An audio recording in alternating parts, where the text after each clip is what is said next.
Hi. I want to sorry. This is what you're listening to right now, if you can hear it in the background. Witchetty, Stroking. I'm gonna lower Richard a bit here. Witchetty, Stroking. It's a CBS album from 1979. I went to Solna yesterday and I bought a quite nice pile of records there at a store where I almost always makes good bargains, and this Witchetty album is one of them. I bought this mainly because I like the musicians that you can hear on this album. It's Witchetty, we got Eric Gale, Steve Gadd, Chuck Rainey, Ralph MacDonald and Tom Scott, so really good session musicians. And it's a bit of a, well, funky, disco, jazzy, well, quite nice. So, I'm going to show you the other records that I found there. First, we have two still sealed albums here. We have the Staples, well, as the Staple Singers, with Family Tree. It's a Warner Brothers issue from 1977. It's a cutout, of course, but still. I mean, I prefer the Staple Singers from their years at Stax, but this is good as well. Although I don't know why they stopped calling themselves the Staple Singers, because the Staples, yeah. Then we have this one, Junior Walker, Sax Appeal.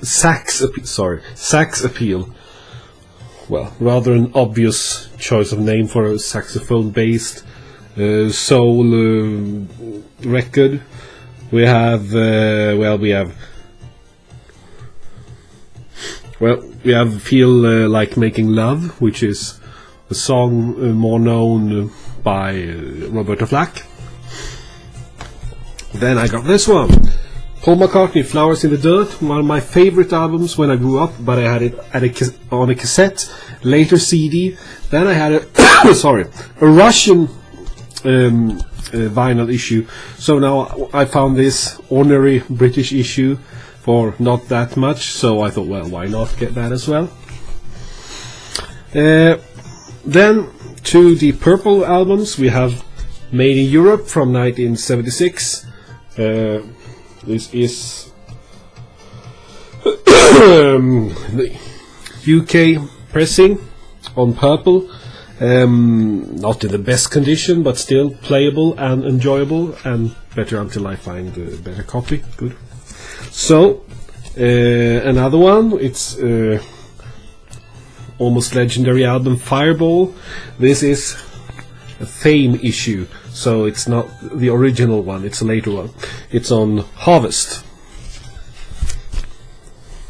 Then we have a record with the Swedish group that I've talked about many times, Dagvag. Their album Palstanaka from 1983. No, sorry, 1980. Then over to an organ album that I've been wanting to have for a long time. The Cat, The Incredible Jimmy Smith on Verve. This is a later,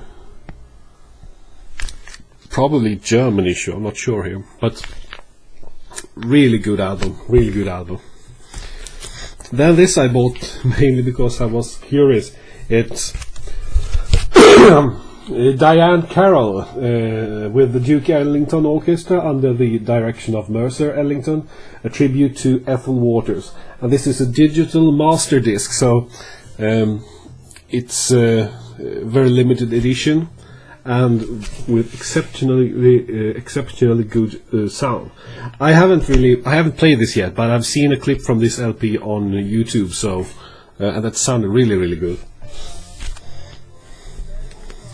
Then I found The Who by Numbers from 1975. Only one problem, well, two problems. First, the vinyl is a bit so-so in quality, but playable and listenable.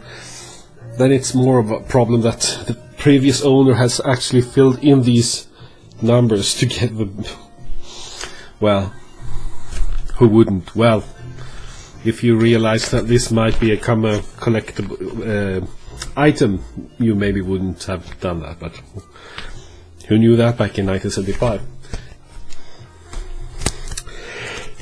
I'm very fond of the saxophone player Roland Kirk, and I found two, well, not early issues, but issues with early recordings.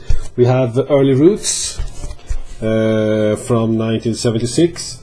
The recordings are much earlier, though, from the early 60s, I think. It's probably recorded on the label Bethlehem, originally, the Bethlehem years.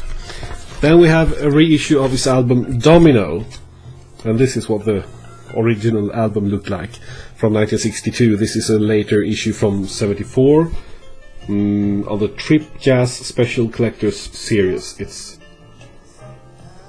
American issue. Then we have double album with the Swedish singer-songwriter Robert Brobergs Höjdare.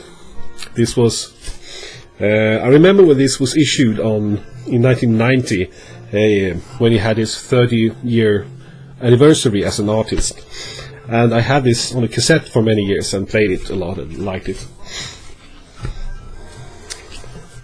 Then the record, I think I've seen it in some other video. I think I saw it in Jonas Sublime Media's video, Move by Rune Gustafsson, one of the Rune Gustafsson albums I didn't have, with, well, Janne Schaffer, Jojje Wadenius, Pekka Poila, and others. Some really great guitar players here. Yeah. Now I have this as well. Then we have big band classic, Basie Place, Hefty. And this is, I think it was originally issued on Roulette, but this was issued on Sonnet.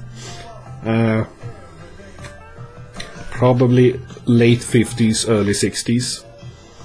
I mean, the original album is from 1958, but not sure if this is exactly, but it is quite early.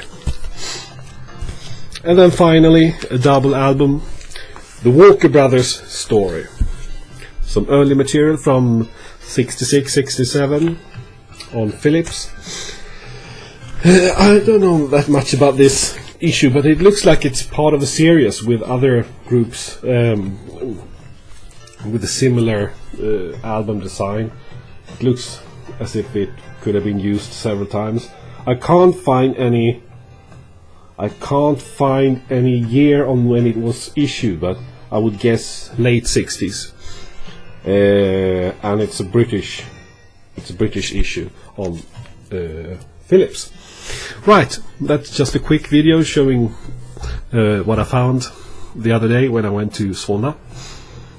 Play a record today. Have a good day.